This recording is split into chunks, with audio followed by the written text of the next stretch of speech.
The widowed farmer. The Dakota Territory stretched endlessly under a leaden sky, its vast prairies broken only by the occasional homestead or windmill spinning lazily in the autumn breeze. William "Will" Hartley guided his wagon along the rutted dirt road that led from the town of Prairie View back to his farm, the wooden wheels creaking a familiar rhythm that had become the soundtrack of his solitary life. At 45, Will was a man carved from the same sturdy stock as the oak trees that lined the creek running through his property. His hands were permanently stained with soil and calloused from years of working the land, his face weathered by sun and wind until it resembled the leather of a well-used saddle. He had built his farm from nothing, clearing rocks from the fields, raising a house and barn with his own hands, and coaxing crops from soil that many said was too stubborn to farm. 3 years ago, he had been a different man, a husband to sweet Martha and father to twin boys, James and Joseph, who had filled his days with laughter and purpose. But the fever that swept through the territory that terrible winter had taken them all within a week, leaving Will alone with nothing but memories, and the endless work of keeping a farm running. He had thrown himself into that work with the desperation of a drowning man clinging to driftwood, rising before dawn and laboring until darkness fell, anything to keep his mind from dwelling on the empty house and silent rooms. Today's trip to town had been routine, selling wheat at the grain elevator, picking up supplies at Morrison's general store, and avoiding the well-meaning attempts of the church ladies to set him up with their widowed sisters and daughters. Will had grown skilled at deflecting such conversations with polite but firm declinations. He wasn't ready to think about replacing Martha, might never be ready, and the good people of Prairie View had gradually learned to respect his choice. It was just past noon when Will heard something that made him pull up on the reins, bringing his team of draft horses to a halt. At first he thought it might be the wind playing tricks on him, but then he heard it again, a voice faint and desperate calling for help. Will climbed down from his wagon and listened carefully, trying to determine the direction of the sound. It seemed to be coming from somewhere ahead, and to his left, where a cluster of abandoned buildings marked the remains of the old Henderson place. The Hendersons had given up farming 2 years ago and moved back east, leaving their homestead to slowly return to prairie grass and wildflowers. Following the sound, Will made his way through the tall grass toward what had once been the Henderson farmyard. The house had already begun to sag without maintenance, its windows dark and empty, but the barn still stood solid against the sky. It was near the barn that Will found the source of the cries for help. Set into the ground was an old well, its wooden cover askew and partially fallen in. From the depths came the voice Will had heard, young female and filled with terror and exhaustion. "Help me," the voice called again. "Please, somebody help me." Will approached the well carefully, mindful that the wooden cover might collapse further if he put his weight on it. Peering down into the darkness, he could make out a pale face looking up at him from perhaps 20 feet below. "I'm here," Will called down. "Are you hurt?" "I don't think so," came the reply. "But I can't get out. I've been here since yesterday morning and the water's rising. I'm so cold." Will could see that the girl was standing in water that came up to her waist, and from the way she was shivering, he knew hypothermia was a real danger. The autumn nights had been getting colder, and a person couldn't survive long in those conditions. "What's your name?" Will asked, already mentally cataloging what he would need to get her out safely. "Emma," she replied. "Emma Morrison. My stepfather, he put me down here, said I was too willful and needed to learn my place." Will's blood ran cold at her words. He knew the Morrison family, or at least he thought he did. Frank Morrison owned the mercantile in town, and was married to a quiet woman named Helen, who had lost her first husband in a farming accident. Will had always thought Morrison was a decent enough man, certainly never suspected him of the kind of cruelty that would lead to locking a child in a well. "Emma, I'm going to get you out of there," Will called down, "but I need to go back to my wagon for rope. Don't try to climb, the walls look unstable. Just stay calm and keep talking to me. Please don't leave me," Emma pleaded, her voice breaking with desperation. "I'm not leaving you. I'm going to be right back, and then we're going to get you out of there, I promise." Will ran back to his wagon, his mind racing. He always carried rope for securing loads, but he wasn't sure it would be long enough to reach the bottom of the well and still give him something to anchor to. He would have to tie multiple lengths together and hope the knots would hold a person's weight. As he worked with the rope, Will found himself thinking about Emma Morrison. He remembered seeing her in town occasionally, a thin girl with dark hair, who always seemed to stay close to her mother's side. She couldn't be more than 14 or 15, and she had always struck him as polite and well-behaved, hardly the kind of child who would deserve such extreme punishment, even if she had been willful. Will tied one end of his rope to the axle of his wagon, testing the knot carefully. The horses were well trained and wouldn't move unless he commanded them, making the wagon a solid anchor point. He carried the other end back to the well, estimating that he had about 30 feet of rope total. It should be enough, but just barely. "Emma, I'm back," he called down. "I'm going to lower a rope to you. When it reaches you, tie it around your waist, but don't try to climb yet. I need to make sure everything is secure up here." "I understand," Emma replied, and Will was impressed by how calm she sounded despite her situation. Will lowered the rope carefully, watching as it disappeared into the darkness of the well. "Do you have it?" "Yes, I'm tying it now." "Good. Now I'm going to pull you up, but you need to help by walking up the wall with your feet. The stone looks solid enough to support you if you don't put all your weight on it at once." "I'm ready." Will began to haul on the rope, using his full strength and body weight to lift Emma from the well. She was lighter than he had expected, too light, suggesting she hadn't been eating properly even before this ordeal.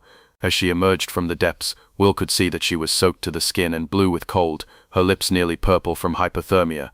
"That's it," Will encouraged as Emma's head cleared the rim of the well. "Almost there." With a final heave, Will pulled Emma completely out of the well and onto solid ground. She collapsed immediately, her legs too weak to support her after more than a day of standing in cold water. Will quickly wrapped her in the heavy coat he had been wearing, noting that she was trembling violently, and her skin was dangerously cold to the touch. "We need to get you warm and dry," Will said, lifting Emma in his arms and carrying her toward his wagon. "My farm's not far and I've got a good fire and warm clothes waiting." As he settled Emma in the back of his wagon, surrounding her with the blankets he used to protect his goods from dust, Will got his first good look at her condition. She was not only suffering from exposure, but showed signs of longer-term neglect. Her dress was too small and patched in multiple places, her shoes were worn nearly through, and she was far too thin for a growing girl her age. "Emma," Will said gently as he climbed back onto the wagon seat, "can you tell me what happened? Why did your stepfather put you in that well?"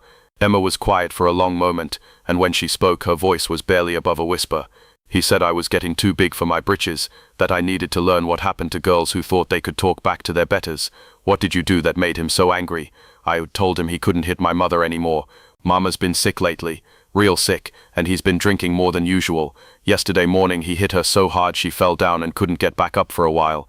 I told him if he ever hit her again I'd tell Sheriff Carson what was happening." Will felt his anger building as the picture became clearer. Frank Morrison had always seemed like a respectable businessman, but Will had learned during the war that men could hide their true natures behind masks of respectability. "So he decided to teach you a lesson," Will said grimly. "He said no one would believe a word against him, that he was a pillar of the community, and I was just a troublesome stepdaughter. He dragged me out to the old Henderson place and threw me down that well. Said I could stay there until I learned to keep my mouth shut about family business." Emma's voice broke again. "He said if I died down there, he'd tell everyone I ran away, that I was always threatening to leave, and finally did it." Will's hands tightened on the reins as he absorbed the full extent of Morrison's cruelty. The man hadn't just been punishing a disobedient child, he had been eliminating a witness to his abuse of his wife. "Well, you're safe now," Will said firmly, "and we're going to make sure you stay that way." The ride to Will's farm took 30 minutes, during which Emma drifted in and out of consciousness. Will pushed his horses harder than usual, worried about the girl's condition. Hypothermia could be deadly if not treated quickly, and Emma had been exposed to cold water for more than 24 hours. Will's farmhouse sat in a small valley where a creek provided water year-round and a grove of oak trees offered protection from the prairie winds. It was a substantial two-story house built of local stone and timber, with a wide porch and windows that looked out over fields of wheat and corn. Will had built it to last, intending it to shelter generations of his family, though those dreams had died with Martha and the boys. Will carried Emma into the house and straight to the kitchen, where the cast-iron stove provided the most reliable heat. He quickly built up the fire and put a kettle on to boil, then turned his attention to getting Emma out of her wet clothes. "Emma, I need to get you into dry clothes before you catch pneumonia," Will said gently. "I'm going to get you one of my old shirts and some blankets, but you'll need to change yourself. Can you manage that?" Emma nodded weakly, though Will could see she was still shivering violently. He brought her one of his flannel shirts and several wool blankets, then stepped out of the kitchen to give her privacy while she changed. When he returned, Emma was wrapped in the blankets and sitting as close to the stove as she could get. The color was starting to return to her face, but she still looked dangerously thin and exhausted. "When did you last eat?" Will asked, already moving toward his pantry. 2 days ago, I think. Mama gave me some bread before." Emma trailed off, her eyes filling with tears. Will prepared a simple meal of soup and biscuits, foods that would be easy on a stomach that had been empty too long. As Emma ate slowly, he studied her more carefully. She was clearly malnourished, had been for some time, and there were faded bruises on her arms that suggested physical abuse had been ongoing. "Emma, I need to ask you something important," Will said when she had finished eating. "Has your stepfather hurt you before, besides what happened yesterday?" Emma nodded reluctantly. He's got a temper, especially when he's been drinking. He mostly hits Mama, but sometimes if I get in the way or say something he doesn't like. She touched her left arm unconsciously, where Will could see the shadow of an old bruise. And no one in town knows about this. He's careful, he never hits where it shows, and he's always real charming in public. People think he's a good man, taking care of a widow and her daughter. Emma's voice was bitter beyond her years. And Mama, she's too scared to say anything. She depends on him for everything since Papa died. Will felt the familiar surge of protective anger that he remembered from his soldiering days. There had been men in his unit who preyed on the weak and defenseless, and Will had learned to recognize the type. Frank Morrison was a coward and a bully, the kind of man who used his position and reputation to hide his true nature. Emma, you're not going back to that house, Will said firmly. Whatever it takes, I'm not letting you go back to a man who would lock you in a well. But where can I go? He's my legal guardian, and Mama, I can't just abandon her. We'll figure something out. First though, you need rest and time to recover. Then we'll decide what to do about your stepfather. Will showed Emma to the guest room upstairs, a simply furnished but comfortable space that had once been intended for visiting relatives. It had been empty since Martha's death, but Will had kept it clean and ready, perhaps hoping that someday he might have guests again. This was our guest room, Will explained as Emma looked around with wide eyes. You can stay here as long as you need to. I've never had a room this nice, Emma admitted. At home I sleep in the pantry off the kitchen. Frank said the upstairs rooms were for family, not strays. Will felt his anger flare again at the casual cruelty of the man's words. Well, as far as I'm concerned, you're family now. Get some rest, and we'll talk more in the morning. But rest didn't come easily for either of them. Will lay awake thinking about the legal and practical challenges of protecting Emma from her stepfather, while Emma stared at the ceiling, hardly daring to believe that her nightmare might finally be over. The next morning brought the sound of horses approaching the farm. Will looked out his kitchen window to see 3 riders coming up the lane. Sheriff Tom Carson, a man Will respected, and 2 others he recognized as Frank Morrison and Dr. Samuel Hayes, the town's physician. Emma, Will called upstairs. We have visitors. Sheriff Carson, your stepfather, and Doc Hayes. Emma appeared at the top of the stairs, her face pale with fear. Is he going to take me back? Not if I have anything to say about it, Will replied grimly. But we need to be smart about this. Morrison's going to claim you ran away, and he'll want to make it look like he's the concerned parent. Will stepped out onto his porch as the 3 riders approached. Sheriff Carson was a fair man in his 50s, who had known Will since his arrival in the territory. Frank Morrison was a stocky man with thinning hair and small, calculating eyes that never seemed to quite meet another person's gaze directly. Dr. Hayes was elderly, and had delivered half the babies in the county, including Will's own sons. Morning, Will, Sheriff Carson said, touching the brim of his hat. Sorry to bother you so early, but we're looking for a missing girl. Frank here says his stepdaughter ran away yesterday morning. Morrison urged his horse forward, his expression carefully arranged to show parental concern. Mr. Hartley, I don't suppose you've seen Emma. She's been having some behavioral problems lately, and yesterday she just disappeared. We're worried sick about her. Will looked directly at Morrison, letting his contempt show plainly. Oh, I found her, all right. At the bottom of the old Henderson well, where someone had thrown her and left her to die. The effect of Will's words was immediate and dramatic.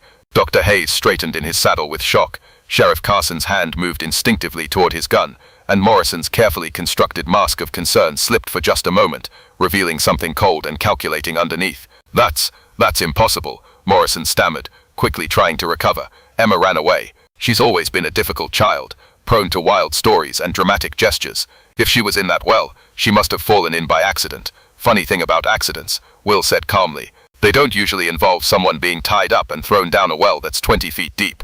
Sheriff Carson dismounted quickly. Will, are you saying someone deliberately put the girl in that well? That's exactly what I'm saying, and Emma's going to tell you all about it herself. Will called toward the house. Emma, come out here, please. Emma appeared in the doorway, and Will could see all 3 men react to her appearance.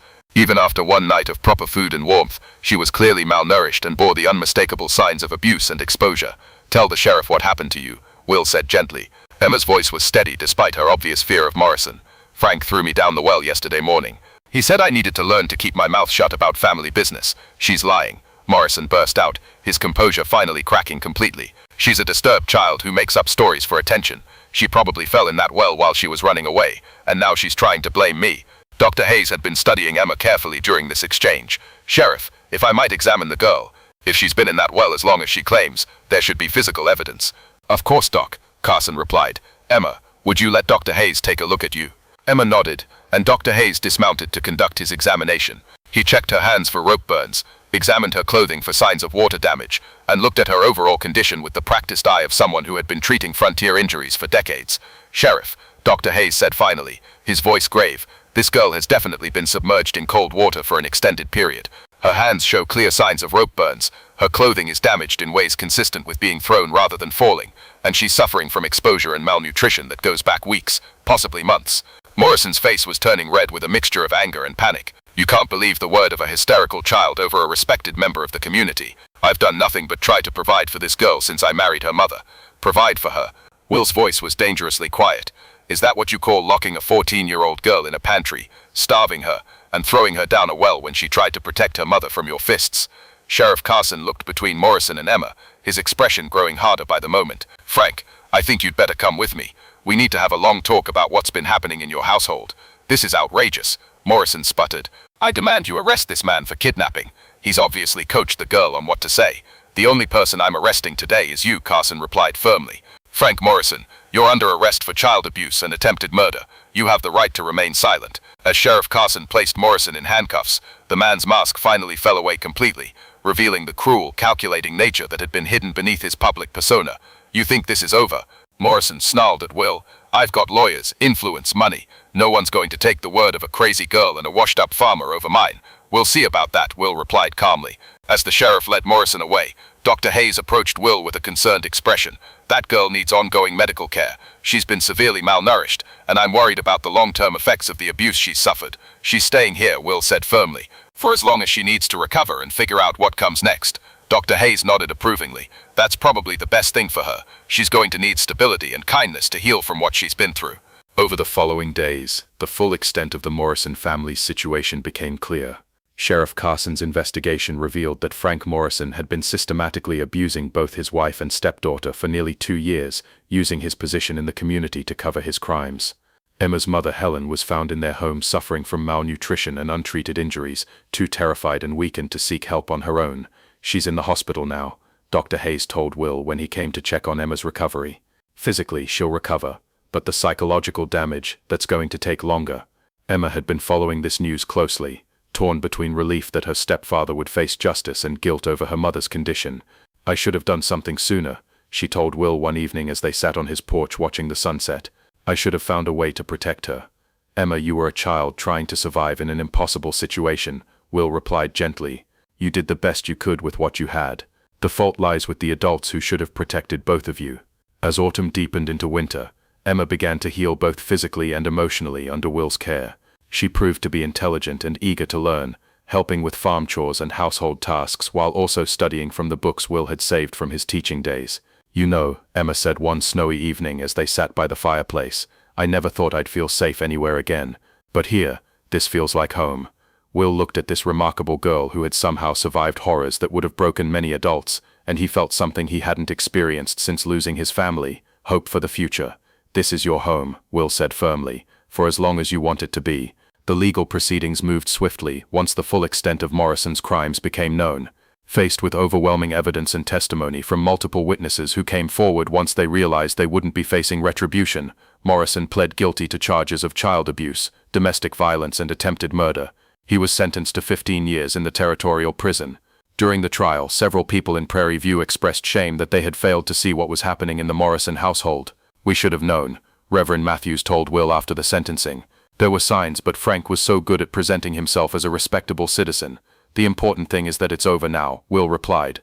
Emma's safe, and Helen's getting the help she needs. Emma's mother made a slow but steady recovery in the months following Morrison's arrest.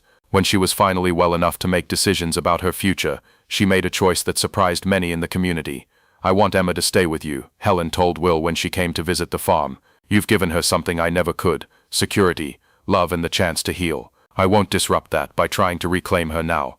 What about you? Will asked. Where will you go? I have a sister in Oregon who's offered me a fresh start. I think I need to rebuild my life somewhere that doesn't hold so many bad memories. Emma hugged her mother tightly, understanding that this was probably the most loving thing Helen could do, letting her daughter stay in a place where she was truly wanted and cared for. As spring arrived, and the prairie came alive with wildflowers and new growth, Emma and Will settled into the rhythm of farm life. Emma proved to have a natural talent for managing the household, and Will found himself teaching her not just farming skills but also the academic subjects she would need if she decided to pursue further education. You could be a teacher yourself someday, Will told her one afternoon as they worked together in the garden Martha had planted years before. You've got the patience and the intelligence for it. Do you really think so? Emma asked, her face lighting up with possibility. I know so. The world's changing, and women are getting more opportunities than they used to have. With the right education, you could do anything you set your mind to. As the months passed, Emma continued to blossom under Will's care and guidance. She attended school in Prairie View, excelling in her studies and making friends among her classmates. More importantly, she began to trust again, to believe in the possibility of happiness and safety. You know what I realized today? Emma said one evening as they sat on the porch watching the stars appear in the darkening sky. What's that? For the first time in my life, I'm not afraid. I'm not waiting for someone to hurt me or punish me for things I didn't do. I can just be myself. Will felt his throat tighten with emotion. That's the way it should be. That's the way it's going to stay. Years later, when Emma graduated from the teachers' college in the territorial capital and returned to Prairie View to teach at the same schoolhouse where she had once been a student, Will was prouder than any father could be. When she married a good man who appreciated her strength and intelligence, Will walked her down the aisle with tears in his eyes. Thank you, Emma whispered to him as they reached the altar, for everything, for saving my life, for giving me a home, for showing me that there are good people in the world. Thank you, Will replied, for giving me a reason to believe in tomorrow again. The old Henderson well was filled in years later, when the property was finally sold to new homesteaders. But the lessons it had taught about the importance of protecting the innocent and standing up to those who would abuse their power lived on in the choices Emma made every day as a teacher, a wife, and eventually a mother. And Will Hartley, the widowed farmer who had once thought his life was over, discovered that sometimes the greatest gift you can give someone is the chance to heal, to grow, and to become everything they were meant to be. In saving Emma, he had saved something in himself as well, the belief that even after great loss, life could still hold meaning, purpose, and love.